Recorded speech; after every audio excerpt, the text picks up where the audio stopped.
jangka pendek secara teknis kita punya aplikasi namanya Stopper. Ya, aplikasi Stopper itu singkatan Stop Perundungan. Nanti aplikasi ada di HP seluruh anak-anak siswa di Jakarta. Kalau terjadi perundungan, si korban bisa melaporkan dengan jenis-jenisnya, apakah verbal, apakah digital, apakah fisikal. Yang melaporkan bisa sahabatnya korban yang melihat atau mendengar, kan? Dan tim responsifnya diwajibkan 1x24 jam merespon perundungan. Siapa yang merespon perundungan? Nanti ada satu guru di setiap sekolah diwajibkan menjadi guru yang merespon namanya pembulian atau perundungan. Itu satu. Kedua adalah edukasi Jakarta lebih humanis di jangka menengahnya. Kita ada program anak sekolah sahabat lansia, ya. 10 anak sekolah punya satu sahabat lansia di kampung-kampung kota Jakarta. Tugas sekolahnya mereka bawa makanan, bikin konten, ngobrol dengan lansia. Apa yang terjadi? Mereka akan melihat realita, ya. Melihat realita, kemudian akan terjadi rasa humanis yang lebih tinggi, sehingga diharapkan mereka tidak hidup dalam lingkungan sempitnya, tapi lebih bertoleransi dengan pendidikan itu. Yang ketiga, kita ada pendidikan karakter berbasis budaya. Sudah pernah dilakukan di Jawa Barat. Sehingga hal-hal tadi kita ubah dari mindsetnya, dipraktekkan secara langsung bertemu dengan mereka-mereka yang berbeda golongan ekonomi sosialnya.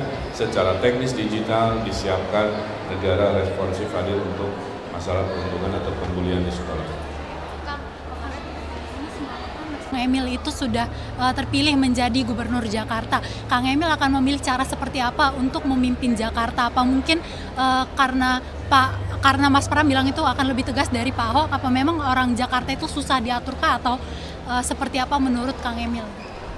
Mbak bisa lihat jejak digital saya di Kota Bandung, memberantas minuman keras dengan ketegasan, nutup hiburan malam yang dianggap melanggar aturan, kan? Ketegasan itu situasional, ya. Selama bisa dibicarakan dengan komunikasi tanpa harus dengan tensi yang tinggi atau hal-hal yang sifatnya keras, itu opsi pertama. Opsi kedua barulah yang sifatnya mungkin secara lingual, secara verbal terlihat apa yang disebut dengan ketegasan. Saya kira tiap pemimpin punya gayanya masing-masing. Yang penting masalahnya selesai. Bukan soal, oh ini harus galak, ini harus kalem, bukan. Yang penting terhadap problem-problem yang hadir itu bisa diselesaikan dengan komunikasi. Saya merasa itu yang paling utama. Tegas atau kalem itu nanti situasional tergantung kondisinya. Saya orangnya kalem bisa, tegas juga bisa, galak juga bisa. Tapi kalau tidak bisa harus tegas galak, kenapa tidak dicoba dengan komunikasi yang lebih rileks, lebih santai, dan lebih mengedukasi. Ya. Wisata global gitu ya di daerah Jakarta Utara dan termasuk Kepulauan Seribu. Tapi infrastruktur jalan di Jakarta Utara masih banyak yang rusak nih, terutama menuju daerah Muara Angke. Kira-kira mana yang diutamakan, pembangunan infrastruktur jalan atau wisata tersebut? Ya dua-duanya, Mbak. Ya, karena ide gerbang nanti ke Kepulauan Seribu Jakarta Utara itu gerbangnya di Ancol, yang aksesibilitasnya karena dimiliki lahannya oleh pemerintah provinsi jauh lebih mudah untuk diaturnya. Jadi terminalnya di situ. MRT ujungnya juga di Ancol, ya. Jadi nanti terminalnya OTW bolak-balik ke Kepulauan Seribu yang kita usulkan sebagai kawasan ekonomi wisata khusus itu gerbangnya di Ancol. Di luar gerbang Ancol yang namanya Jakarta Utara tetap akan disempurnakan, diperbaiki. Jangka pendek dihijaukan, jangka menengah kita kaji. Kalau kurang banyak jalan, insya Allah diperbanyak. Kalau lahan tidak ada, mungkin 2 lapis ya, jalurnya seperti kita lihat atau lain-lain.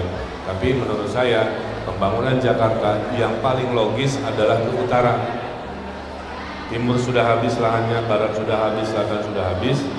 Yang mungkin adalah ke utara dengan memaksimalkan salah satunya reklamasi. Berarti kalau pembangunan di utara akan dimasifkan, konsekuensinya akan banyak reklamasi atau seperti apa ke depan? Ya, yang namanya utara itu adalah secara takdirnya masih bisa direkayasa itu poinnya. Barat, timur sudah berbatasan dengan wilayah Jawa Barat, sudah berbatasan dengan wilayah Banten, nggak bisa. Perluasan pasti ngambil provinsi orang, tapi kalau utara batasnya laut. Reklamasi itu jangan selalu dilihat buruk ya. Menjadi buruk itu kalau dia melanggar namanya prinsip-prinsip sustainable development, merusak lingkungan. Selama tidak merusak lingkungan, Singapura melakukan, Jepang melakukan, Dubai melakukan, banyak negara melakukan. Yang penting yang dijaga itu. Ya. Itulah kenapa masa depan Jakarta yang paling logis adalah membangun di utara, salah satunya dengan tanah-tanah reklamasi. Ada batasan berarti nanti Kang? Survival tracking Kang, ini kan sebagian besar pendukung Mas Anies ini punya kecenderungan untuk mendukung Kang Emil. Pertanyaan pertama adalah bagaimana Kang Emil melihat itu, kemudian yang kedua, apakah dalam waktu dekat ini akan bertemu dengan Mas Anies supaya nggak cuma kecenderungan tapi semuanya jadi dukung Kang Emil? Sebenarnya tidak spesifik ya, kita itu kampanye ke semua golongan, ke semua wilayah, utara, barat, timur, selatan, dan sebagainya, satu. Ke semua etnisitas, kan di survei ada tuh, Betawi ternyata lebih tinggi persepsinya, ternyata ke kami kira-kira begitu, suku Jawa juga, Sunda juga, dan lain sebagainya. Nah, ada yang sifatnya mungkin dipersepsi sebagai pendukung Mas Anies, nggak ada masalah. Dari awal komitmennya cuma satu, yang baik dari Mas Anies kita lanjutkan. Itu kemana-mana saya sampaikan. Sebenarnya nggak ada urusan dengan Mas Anies, itu memang hakikat pemimpin yang baik. Jangan pernah menghapuskan masa lalu. Bayangkan saya Ridwan Kamil, Gubernur Jawa Barat.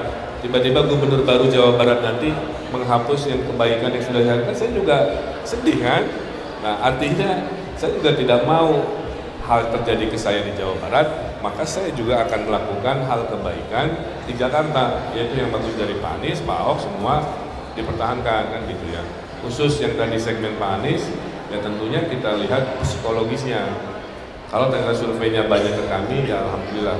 Kami tidak berubah metodenya, meyakinkan dengan solusi, memperbanyak podcast, bikin acara di sini, sehingga kan dibaca, dilihat, ya mudah-mudahan cocok dan ujungnya mengarah ke kami. Surveinya kan masih ada 15-20% undecided ya, nah ceruk itu. Kami lewat 5% aja, yang salus kan sudah satu putaran, apalagi bisa mengambil ceruk itu lebih dari 5%. Oke, terakhir. Oh, yang ketemu bolanya dari Manis. Ya, kalau WA sudah disampaikan. Oke, terima kasih. Hatur nuhun. Assalamualaikum warahmatullahi wabarakatuh.